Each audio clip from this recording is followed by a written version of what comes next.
Assalamualaikum warahmatullahi wabarakatuh. Waalaikumsalam warahmatullahi wabarakatuh. Alhamdulillahi wahdah, wassalatu wassalamu ala sayyid al-kamil bil fadail alladhi khassastahu fil azali bi sahibi jami'i sifatil kamaliyah munfaridi fi khalqihi wa hulukihi bi ashrafil khususiyah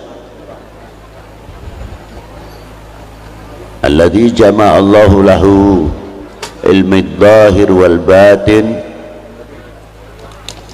bil ulumi rabbaniyah wal hasanatil qur'aniyah.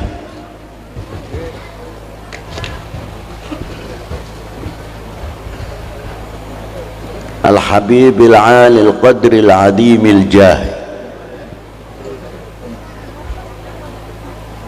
walam yakhluqil khallaqu khalqan mislah la qablahu wa la ba'dahu afdal minhu wa akram manzilatahu 'inda hadratis sultanil mamlakatil ahadiyah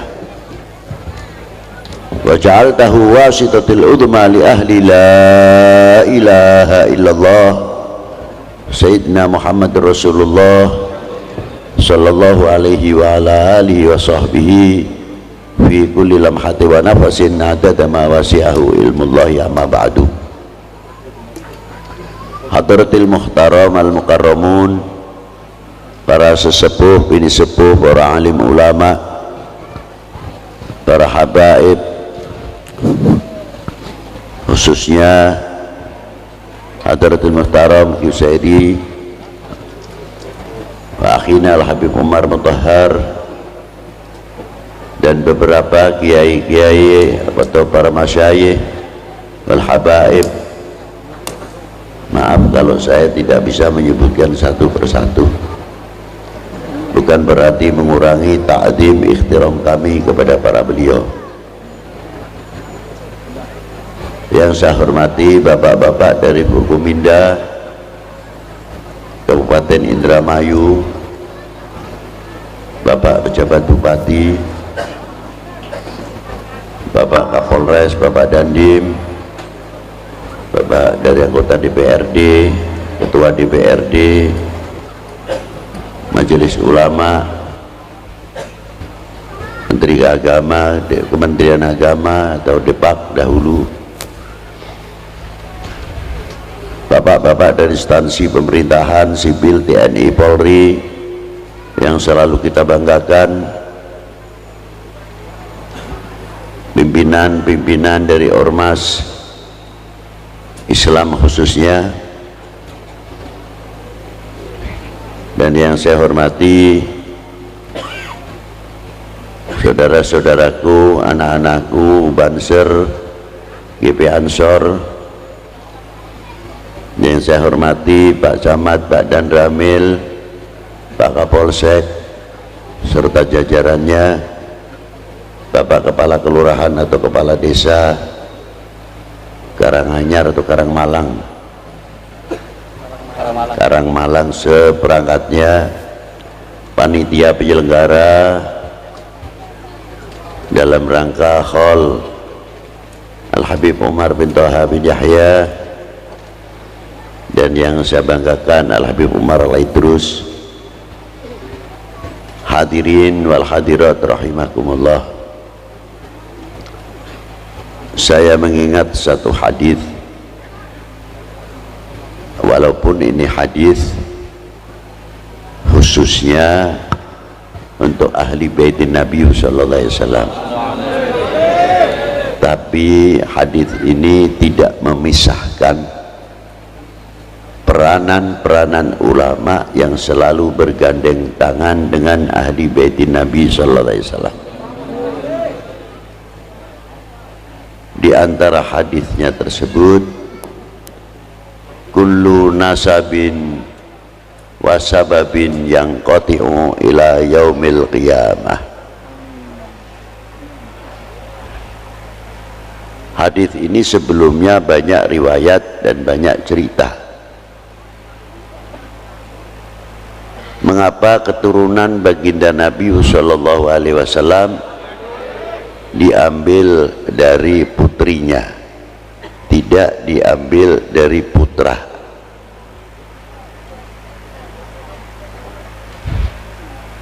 Sebabnya apa? Apa sebabnya?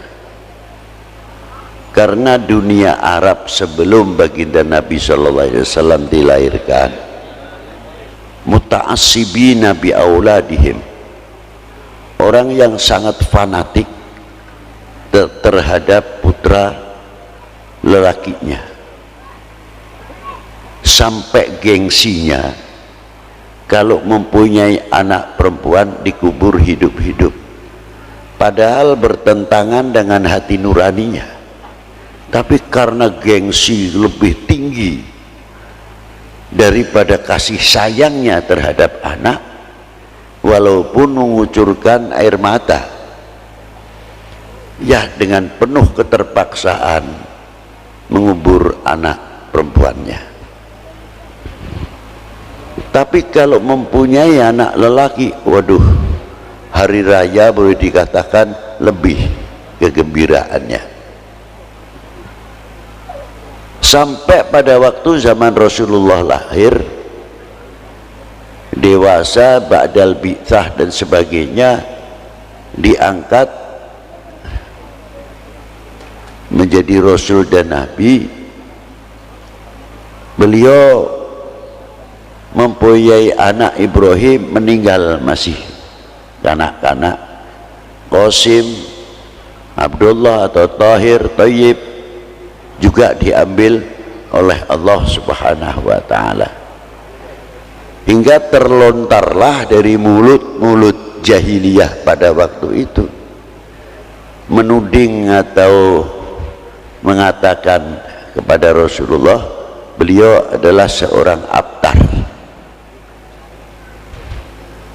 Dari itu turunlah ayat, turunlah surat, Bismillahirrahmanirrahim, Inna a'tainakal kautsar fasalli li rabbika inna syani'aka huwal. Maksudnya orang yang mengatakan abtar itu, dia sendirilah yang abtar. Yang menjawab langsung Allah Ta'ala. Yang memberikan keputusan siapa? Langsung Allah Ta'ala. Yang mengecap mereka abtar langsung Allah Subhanahu wa ta'ala. Yang mengatakan Rasulullah abtar, dialah yang abtar.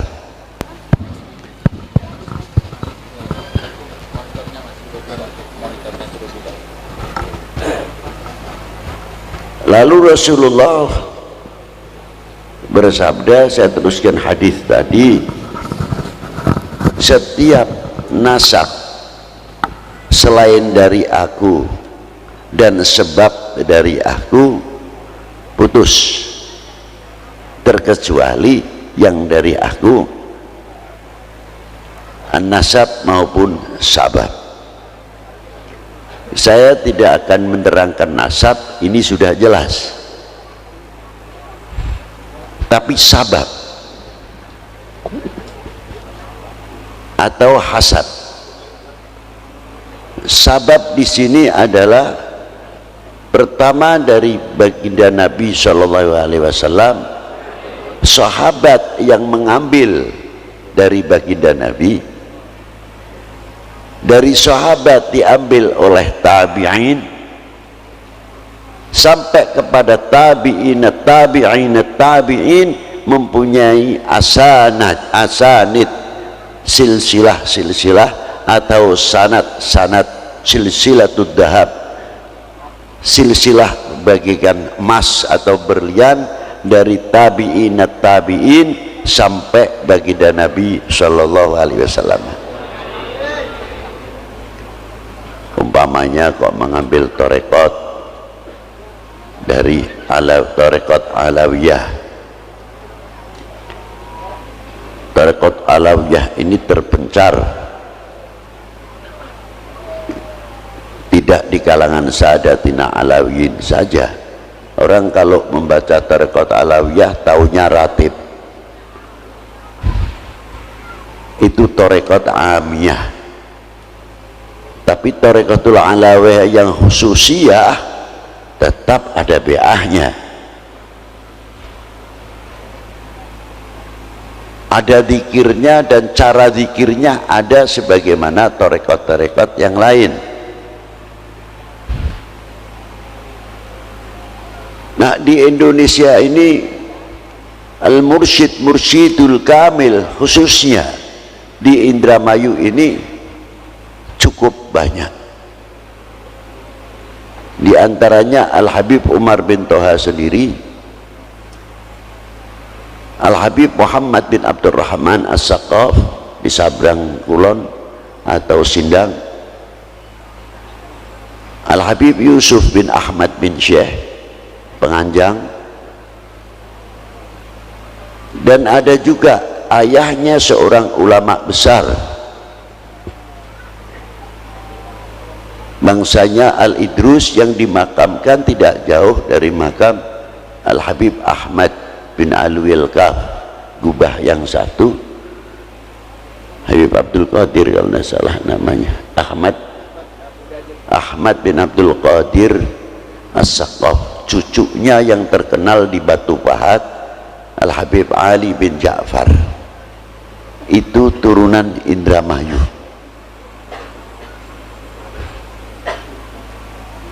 Setelah itu disusul generasi mudanya Al-Habib Hussein Al-Idrus.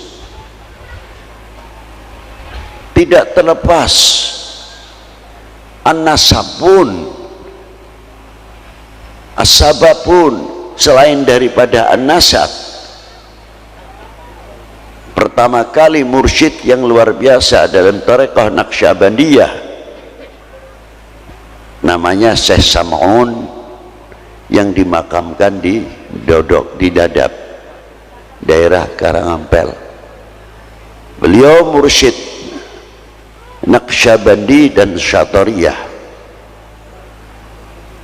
Putra beliau sangat terkenal dan banyak melahirkan tokoh ulama di Indramayu, bahkan tidak cukup di Indramayu saja, sampai ke Pekalongan dan Lirboyo. Mutiara-mutiara yang luar biasa. Siapa beliau? Kiai Syakir bin Kiai Sam'un, termasuk Kiai Syakir itu juga guru Al-Habib Umar bin Toha, gurunya beliau.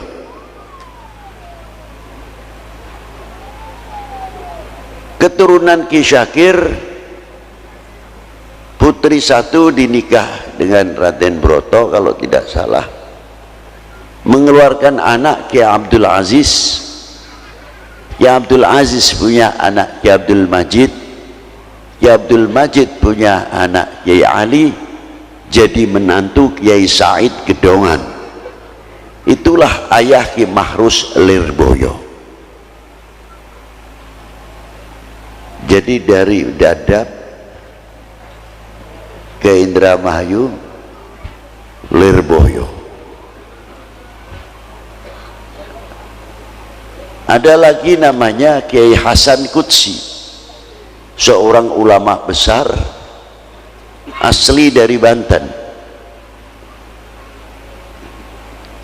Kiai Hasan Qudsi ayah daripada Nyai Marinah, istri daripada Habib Umar, ibu Habib Hashim bin Yahya Pekalongan, mempunyai adik lelaki nama Kiai Yusuf yang di Wot Bogor, makamnya dekat Balongan. Beliau mempunyai anak mursyid Thariqah Qadiriyah namanya Kiai Agus, terkenal desanya Kiai Agus Kenayagan. Alhamdulillah, ini cucunya Kiai Agus juga kumpul di sini. Ini diantaranya. Jadi Kiai Agus sama Habib Hashim sepupu, bukan orang lain. Dan banyak lagi jalur sabab. Nah, ulama-ulama di Indonesia rata-rata mutaqaddimin as-salihin tidak pernah lepas mempunyai jalur sabab, genah, jelas siapa guru-gurunya. Tidak cukup dari itu, dari sabab mempunyai jalur musafahah. Artinya jalur musafahah wan nador. Si fulan pernah menjumpai sayyid siapa atau kiai siapa, Kiai Bajuri umpamanya, itu guru saya, alimul allamah Mbah Kiai Bajuri Sudi Mampir Al-Mukashif. Saya bisa berjabatan tangan dengan Mbah Kiai Bajuri. Saya tidak menjumpai gurunya Kiai Bajuri, tapi karena saya melihat Kiai Bajuri yang pernah melihat wajahnya gurunya Kiai Bajuri, dan gurunya melihat wajahnya, sampai melihat wajahnya baginda Nabi, sampai melihat wajahnya para sahabat. Dari para sahabat, ulama sahabat baru melihat wajah baginda Nabi sallallahu alaihi wasallam. Ini namanya nador. Begitu pula orang yang pernah musafahah, mengambil asanid musafahah. Orang ini pernah salaman dengan gurunya, gurunya ini yang pernah musafahah berjabat tangan dengan gurunya, sampai dari ini musafahah, tidak asal salaman, tapi salaman yang khusus mempunyai sanad dari guru tersebut sampai baginda Nabi sallallahu alaihi wasallam. Jelas, guru-gurunya jelas. Muttafaqun ilaih, di kalangan para jamaahirul ulama mengakui kealimannya, kealamahannya, mufasirnya, muhaditsnya. Tidak asal pinter ngomong, apal hadis 10, paling ayat berapa sudah nyalahkan orang kesana kesini. Dan muamalahnya luar biasa para beliau itu. Maka tadi diterangkan di dalam tasfiyatul qulub, karena ada ayat ala bidzikrillahi tatmainnul qulub. Yang menyebabkan tatmain itu apa? Karena zikir itu termasuk tasfiyah, membersihkan hati. Jadi yang namanya mencuci musim sekarang ini seperti tadi diterangkan, dari mulai cuci tangan mau wudhu sampai cuci tangan mau makan, diatur luar biasa. Habis makan pun juga ada cuci mulut. Tapi yang paling istimewa setelah cuci mulut, pakai pisang atau pakai apel dan sebagainya, mari setelah cuci mulut kita barengi dengan cuci mulut dengan bertasbih, cuci mulut dengan berzikir, cuci mulut dengan bersalawat ala Nabi sallallahu alaihi wasallam. Jadi bukan cuci mulut tangan saja, kita pakai cuci tangan pakai dan cuci mulut saja, tapi cuci mulut pun dari dahulu sudah diatur oleh para ulama radhiyallahu taala anhu. Dari cuci mulut ini buahnya cuci kulub, tasfiyah. Kalau tasfiyah ini, hati ini sudah biasa kita cuci, saben harinya, pengganti alat pencucinya adalah ala bidzikrillahi tatmainnul qulub. Luar biasa kalau bisa. Kelihatannya mudah,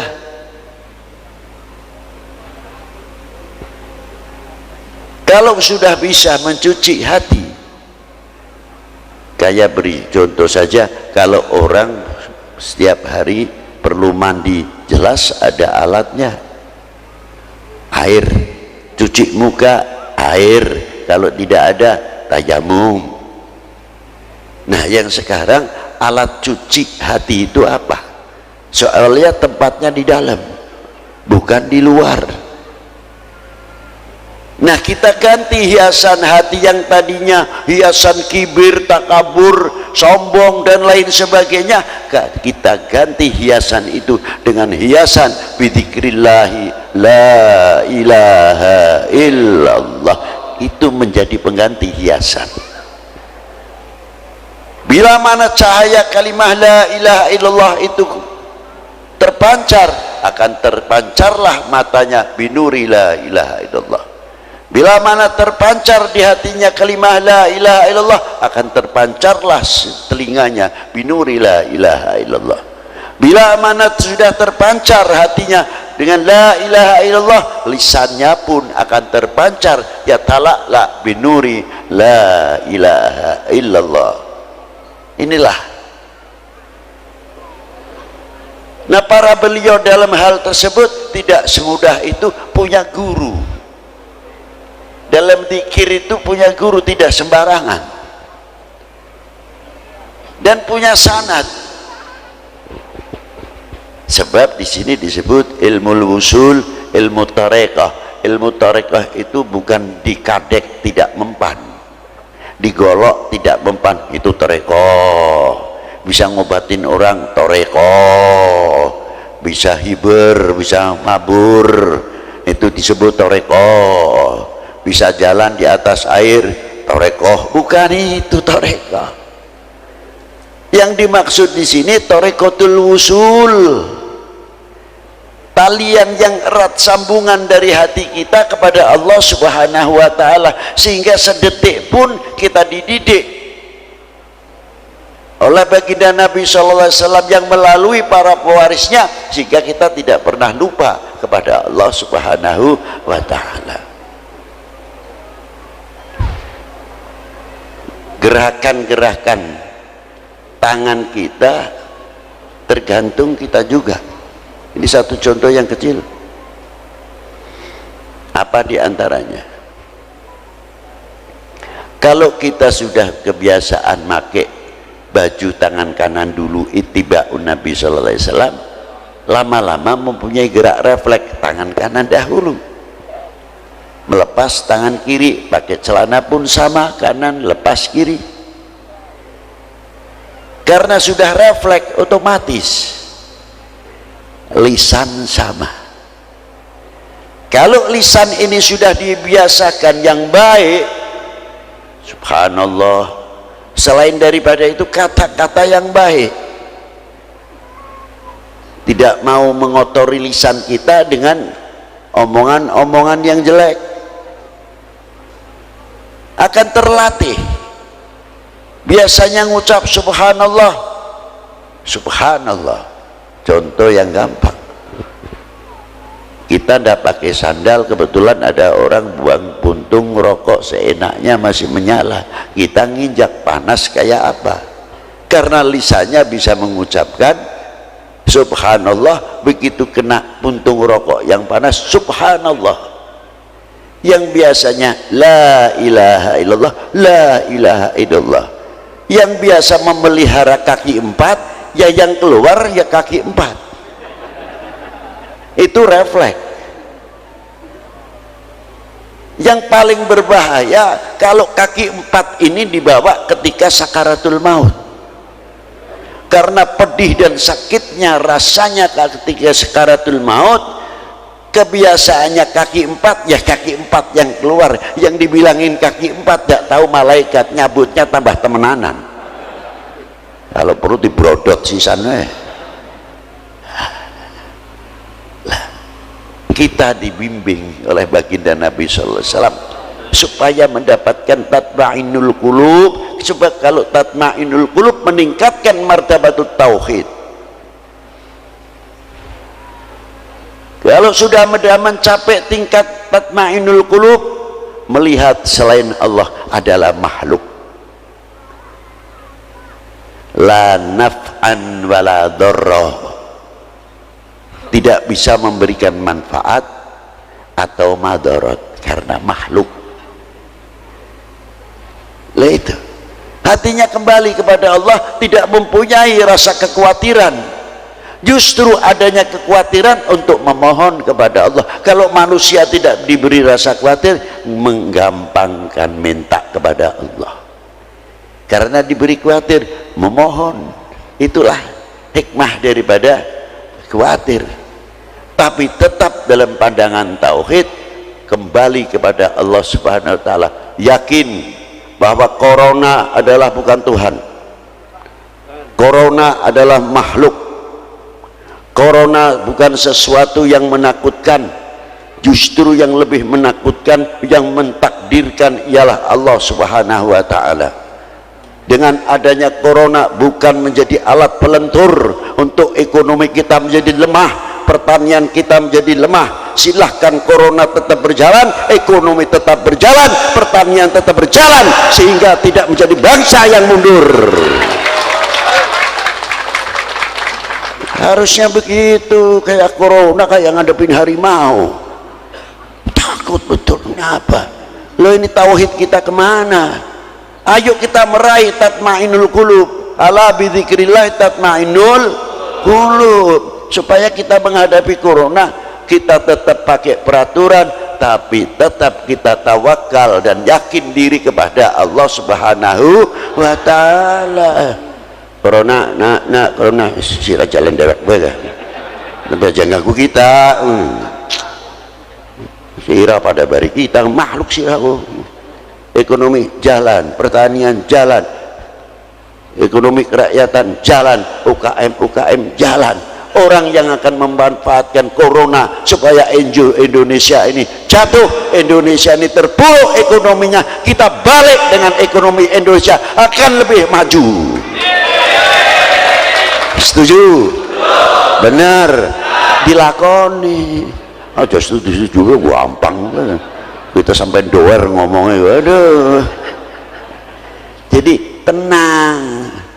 Sebab Habib Lutfi paling takut, khawatir sekali dimanfaatkan oleh orang-orang atau oknum-oknum ini khususnya yang sengaja menggoncangkan bangsa ini. Kalau sudah bangsa terpuruk keyakinannya, kalau bahasa keren nih jari sekian ku apa muni, imunnya ku turun. Imun dewek kayak apa ya kita beli weru. Ya, apa kayak apa kono wujudnya gua alas beli weru. Mental kita ya. Lamun mental kita ku medun, ini maaf yang dari Pekalongan, ini asli bahasa Inggris ini. Tenang baik beli diri kita ini.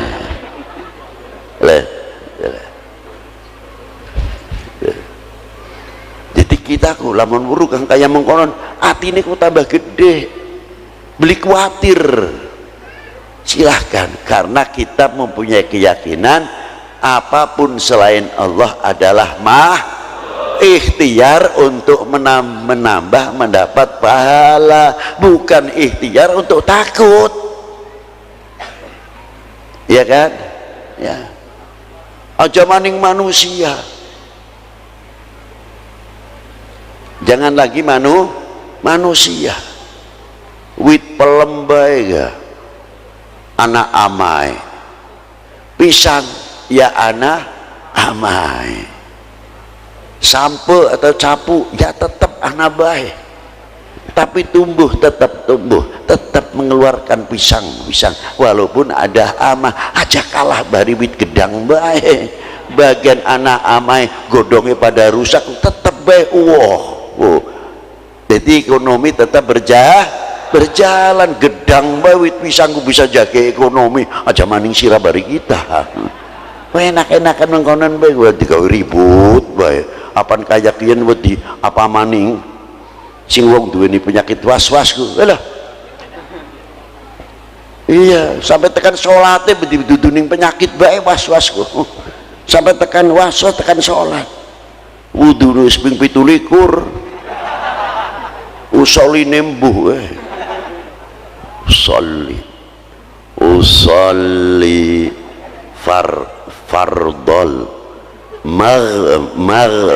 maghribi wis tinggal Allah mandek di sida maning usolli maning.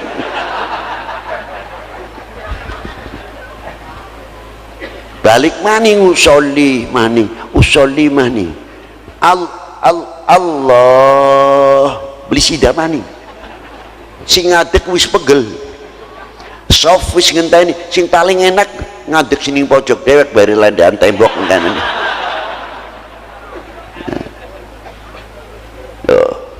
sing buri gaya wis deleng nambah gini lamun punjul sing ping telu mundur tak tarik bae mami kon mundur muni sepisan bae bisa temenan dinteni ku ping telu beli bisa tetep gagal mani dijawil Kang mundur soli beli tekan-tekan minggu beli ning buri ya deleng kita ku sepisan ku dadi deleng ngonon kowe banget sof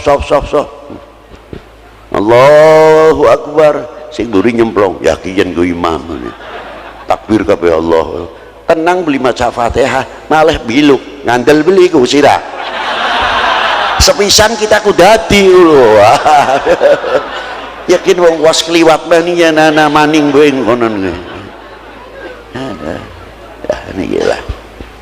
Jadi kalau orang was-was itu ya begitu itu kalau kita pelihara, tapi kalau orang mempunyai tatmainul qulub akan terhindar dari was-was dan sebagainya. Maka dengan adanya hal tersebut untuk membangun mental kita akan menjadi mental yang baik. Contohnya sing di kholi, kalau yang di kholi ini umurnya cukup panjang, beliau bukan sekadar ulama saja, beliau adalah seorang ekonom, seorang petani yang berhasil. Setelah beliau belajar di Hadramaut, di Tarim, beliau sempat keliling ke 88 negara sumber-sumber ilmu dan mendapat ijazah dari guru-gurunya yang sangat sempurna. Ketika beliau di Mekah menjumpai guru muhadits Syekh Muhammad Said Sambal, itu termasuk guru beliau yang mengarang kitab Sanad Sambuliyah. Dan ketika beliau di Mekah, guru beliau Said Ahmad Zaini Dahlan dan beberapa tokoh-tokoh ulama di Haramain. Ketika beliau di Hadramaut, beliau juga jumpai 7 orang yang namanya Abdullah semuanya, di antaranya Al-Habib Abdullah bin Husain bin Tahir, Al-Habib Abdullah bin Ali bin Syihab, Al-Habib Abdullah bin Husain bin Faqih, Al-Habib Abdullah bin Umar bin Yahya Sahibul Baqarah, Al-Habib Abdullah bin Bubakar Maula Butaiha, dan Syekh Abdullah bin Ahmad Basaudan, dan Syekh Abdullah bin Sa'ad bin Sumer Al-Hadrami. Ini maha guru pada waktu itu, termasuk guru-guru beliau pada waktu di Hadramiyah, dan tidak mengambil dari beliau saja, guru-guru banyak beliau, sangat banyak. Beliau sampai masuk ke Al-Azharus Syarif dan sumber-sumber ilmu yang akhirnya beliau pulang, mampir dulu, berdakwah dulu di Pulau Manipah, Ambon.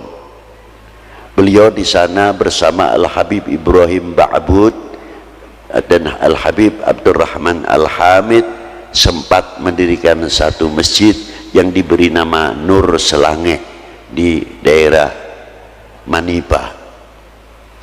Beliau melanjutkan terus perjalanannya sampai ke Cirebon karena beliau dilahirkan di Palimanan. Terus beliau membangun Cirebon, tinggal di daerah Sindang Laut, mendirikan pondok pesantren pertama di daerah Tuk, yang melahirkan beberapa murid-murid tokoh-tokoh yang luar biasa dari para habaib maupun para ulama. Di antara murid terkecil beliau yang ikut beliau 10 tahun, Al-Habib Husain bin Hadi Al-Hamid, dikenal Habib Husain Berani bin Syah Abu Bakar, itu murid beliau. Termasuk lagi murid yang tua-tua, Al-Habib Muhammad bin Idrus Al-Habsyi yang di Khawli di Surabaya, juga termasuk menantu beliau. Di samping satu sisi beliau seorang dakwah, beliau juga seorang ahli ekonom. Beliau mampu menguasai dunia perkayunan dari Kalimantan, semua di tangan beliau, sehingga Belanda tidak bisa menekan pada waktu itu dalam bidang perkayunan karena di tangan Al-Habib Umar bin Toha, sehingga bisa membangun, membelikan tanah-tanah dan lain sebagainya, dan memikirkan kesejahteraan setiap dunia pesantren. Habib Umar tidak tinggal diam. Beliau yang demikian itu tidak lain meniru riwayat Wali Sembilan. Wali Sembilan ini masuk ke Indonesia bukan adu kesaktian. Wali Sembilan masuk ke Indonesia orang-orang intelektual, ekonom, ahli pertanian. Beliau ahli kedokteran, ahli obat-obatan, masuk di zaman yang di Majapahit, yang di Pejajaran. Langsung beliau menggunakan dalam dunia perekonomian sehingga memasukkan income di setiap daerah yang beliau tinggali, yang akhirnya beliau mendapatkan kesempatan dengan sektor ekonomi pertanian dengan dakwah yang luar biasa. Itulah diantara keberhasilan dari Wali Sembilan. Sampai sekarang pun sering saya ceritakan, tidak usah jauh-jauh, Wali Sembilan, Sunan Gunung Jati mampu menciptakan ekonomi kerakyatan, bisa mempersatukan umat. Kebinekaan di situ sudah tumbuh, disponsori oleh Maulana Syarif Hidayatullah. Separuh yang ziarah untuk muslim, yang separuh non muslim, dengan hak-haknya masing-masing. Luar biasa, 440 tahun yang lalu beliau meninggal, tapi masih mempersatukan umat, masih membuat ekonomi kerakyatan, bisa mempersatukan lingkungan. Itulah Syarif Hidayatullah, satu contoh. Tidak usah kita mencontohkan yang 8 wali, terlalu jauh. Kalau kita ke Gunung Jati dekat. Makanya ketika kita ziarah ke Wali Sembilan, ya ditanya, Beb, istimewanya ziarah Wali Sembilan apa? Ya kalau saya malu, Beb, undak karomahnya terlalu tinggi. Kita cukup malu kepada Allah dengan sebab Maulana Syarif Hidayatullah, orang sudah mati sekian tahun masih bisa mempersatukan umat, masih bisa mempersatukan bangsa. Nah, kita ini pantasnya meniru, bisa menjadi tokoh pemersatu, bisa menjadi umat, perekat umat, membuat lem, mampu mengantisipasi. Bagaimana Indonesia ini yang strategis, subur dan sebagainya. Bagian orang urusan 50 pira negara jari wisnya karena Indonesia tetap kaya. Lama-lama mereka yang butuh sama kita. Jangan kecil hati, tunjukkan I am Indonesia, saya bangga menjadi bangsa Indonesia. Primen gini, setuju beli nu? Cangkem mewah. Mestinya kita harus bangga menjadi bangsa Indo, harus begitu. Tunjukkan kita mampu. Sing ngincerku banyak. Maka dari itu kita pandai-pandai harus bisa memberi kekuatan-kekuatan, menjajari, memperkuat lapisan-lapisan. Luar biasa kalau bisa. Habib Lutfi tidak bakal diam soal masalah urusan kebangsaan. karena terkait sekali dengan perjuangan para ulama-ulama pendahulu. Jangan dikira masalah kebangsaan itu hanya sekarang, dari dulu pun sudah diterangkan oleh para ulama-ulama mutaqaddimin, tinggal kitanya baik. Coba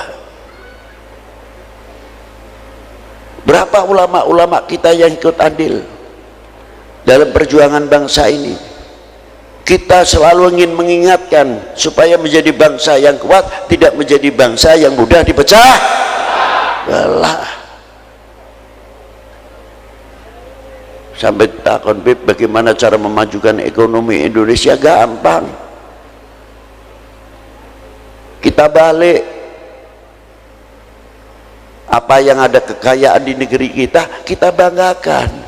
Aja maning-maning jambune Bangkok, lelene Bangkok, ayamnya Bangkok, sing beli Bangkok apa bae.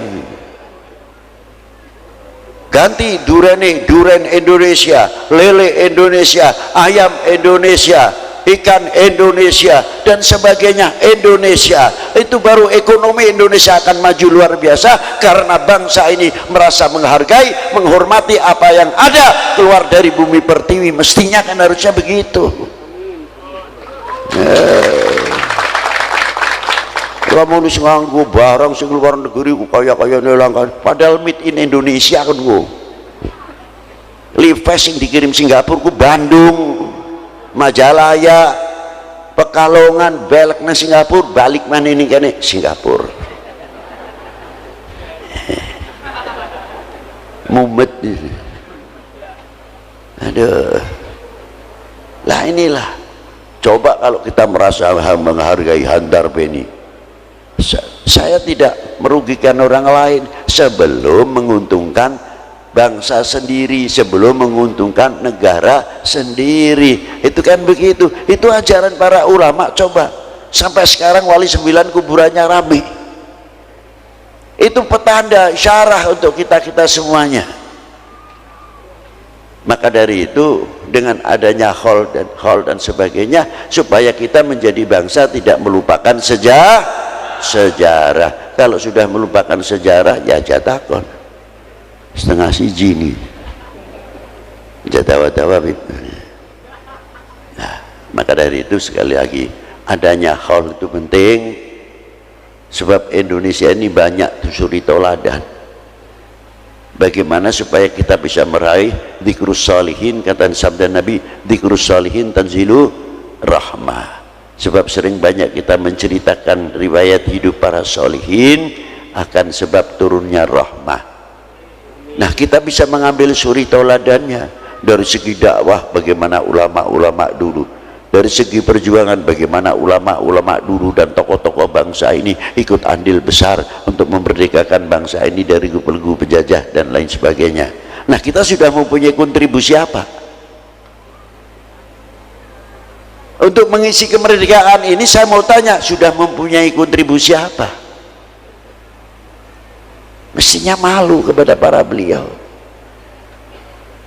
Tapi kalau sudah tidak ada penghormatan, penghargaan terhadap para aulia, para ulama, para pejuang-pejuang pendahulu, sepi, langka, beli weruh, apa bangsanya yang ke depan ini jadinya? Kekuatan nasionalisme adalah orang yang mengerti sejarah, orang yang tidak melupakan sejarah.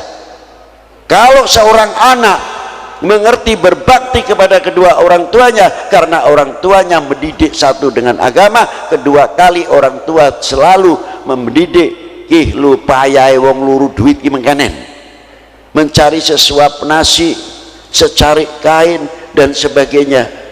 Terkadang bagian wong tua loro wetenge kempong asal bocah warak. Itu perjuangan orang tua. Kita mangan enak kilingan anak, kita makan enak kilingan putu, tapi anak bari putu wis gede-gede duit-duit, durung tentu kilingan wong tua, durung tentu kilingan anak. Tapi kalau orang tua lain.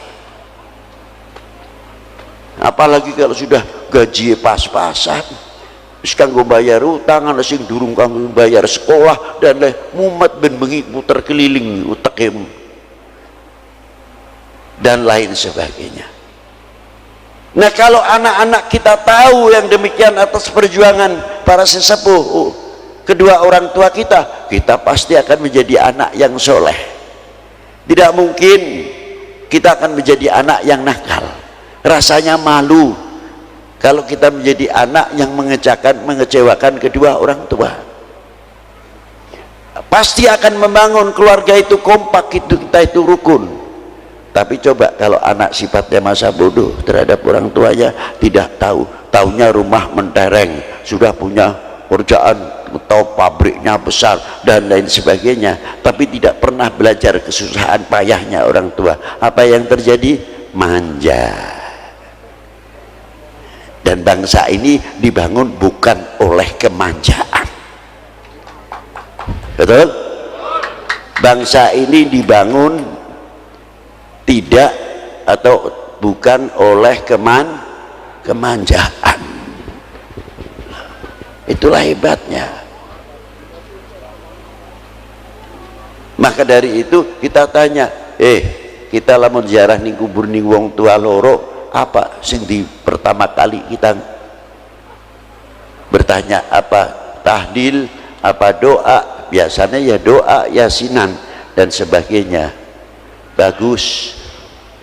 Tapi coba kalau kita ziarah kedua orang tua, ngomong nih wong tua loro, mak, pak, hampura dongakaken mah, suwunaken ning Allah Taala. Muga kita ki sing dadi anak bisa nyenengaken wong tua loro bagian wis ning jero kubur. Jangan sampai kita dadi anak sing mengecewakan mak bari bapak. Emak telah kembali, bapak telah kembali, kita durung bisa nyenengaken mak, kita belum bisa nyenengaken pak. Anak yang tahu jasa orang tua. Dan semoga mak doakan kita keluarga kakang adi sing rukun, sing kompak. Ini yang tahu akan jasa orang tua. Tapi kalau tidak tahu jasa orang tua, justru disinilah akan dimanfaatkan bagaimana bangsa ini bisa dipecah belah. Karena apa? Melupakan sejarah. Disinilah pentingnya. Tapi alhamdulillah di Indonesia ada 10 November. Ada 10 November Hari Pahlawan. Untuk apa? Supaya kita selalu mengingat perjuangan kedua orang tua, perjuangan para pejuang-pejuang yang ikut andil besar menegakkan sangsaka merah putih. Kita pernah andil apa? Pernah andil apa kita? Tinggal ngatur wis sing bagus ngono, menceng-ceweng bae. La ilaha illallah. Nangis ulama-ulama kita, para pejuang-pejuang kita yang telah meneteskan darahnya, bahkan jiwanya melayang untuk siapa? Demi cintanya kepada bangsa dan tanah airnya, karena Allah Subhanahu wa taala. Apakah kita akan menjadi umat bangsa yang mengecewakan para beliau? Jawab. Buktikan kalau tidak. Ngomong tidak sih gampang baik. Kalau tidak, kita akan menjadi bangsa yang kuat, tidak mudah dipecah belah oleh hoax dan lain sebagainya. Semakin adanya macam-macam, semakin kita merapatkan jajaran kita, tidak memberikan kesempatan seujung rambut pun kepada oknum-oknum manusia yang akan memecah belah umat dan akan memecah belah bangsa ini. Wahai bangsaku yang kubanggakan, relakah negerimu terpecah belah? Jawab yang keras. Buktikan kalau tidak. Selanjutnya, assalamualaikum warahmatullahi wabarakatuh.